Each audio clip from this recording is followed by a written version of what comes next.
Hi there. In this video, I'm going to discuss your role as a project manager in an organization that wants to implement Agile practices.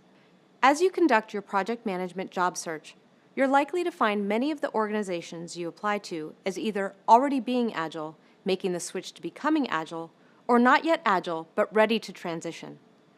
As an entry-level project manager, it's not likely you'll be expected to lead a complete change to Agile in a large organization, but you may be expected to help support the change process.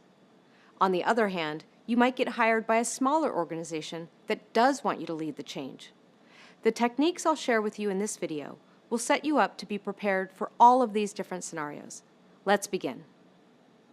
First, let's review some of the key learnings from one of the earlier courses on organizational culture and change management.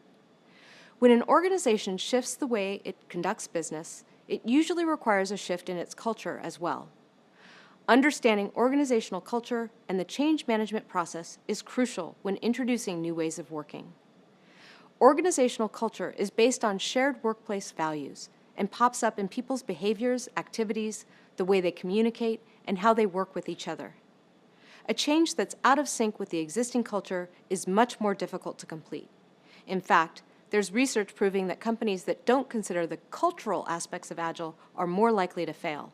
Change management is the process of getting folks to adopt a new product, process, or in Agile's case, a new value system.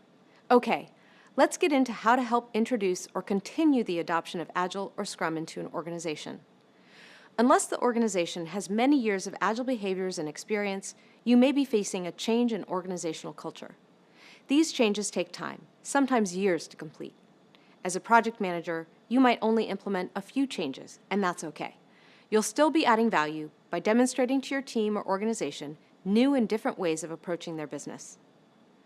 I'll share with you some words of wisdom I heard from a colleague many years ago.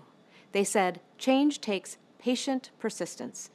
It may feel like things are taking too long, but in many cases, small changes add up to a big change in the long run. So what are some ways that you can bring Agile or Scrum to a new team? First, I want you to think about the concept of creating a sense of ownership and urgency. When people feel a sense of ownership and urgency around a project, it increases interest, motivation, and engagement with the project outcome. One way to create a sense of ownership is to find an executive sponsor who also feels a sense of ownership for the change you're creating. Wherever possible, point out connections between the changes you're making and the company's stated mission or values. Having buy-in from someone at the top increases your chances of successfully driving any change in organizational culture. Ideally, your sponsor will reinforce the benefits of Agile to the organization and give you the support and resources you need. What about creating a sense of urgency? My favorite approach to this is to ask the team, the organization, and the stakeholders questions about what's working and what's not working right now. Then, I ensure the changes relate directly to those opportunities. Here are some questions you could try.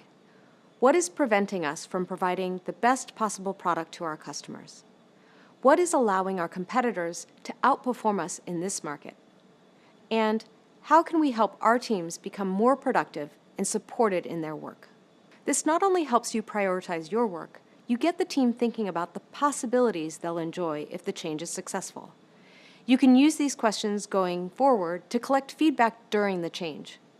Coming back to these questions and demonstrating the incremental improvements is the true spirit of Agile. Let's come back to our friends at Virtual Verde. When the team set out to create this Agile project and change towards an Agile approach, they realized that the CEO of Office Green wanted to make sure they took advantage of the market trends, since more people were moving to home offices. They created a sense of urgency by highlighting that home office decorating was becoming a hot online trend, and they wanted Office Green to become a part of the action. Lastly, the Virtual Verde team had lots of experience from their Plant Pals project, so they could gather a team who was motivated to apply what they learned and try a different approach to a new market opportunity. Bringing Agile or Scrum to a new team could be challenging, but well worth the effort. By applying some of these techniques, you'll increase your chances of success. I've found that, with a little patient persistence, you can get past some of the initial skepticism, and the benefits of an Agile approach will start to become obvious to the team. Once this happens, change will become easier to drive over time with their commitments. I once had a large global team at Google of about 200 developers. My director and I wanted to transform them into an agile organization.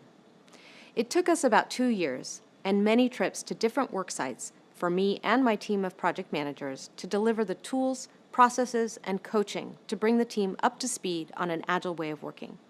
I approached that transformation very much like how I described here, and it worked. In the next video, I'll share some tips for coaching new and developing agile teams. Meet you there.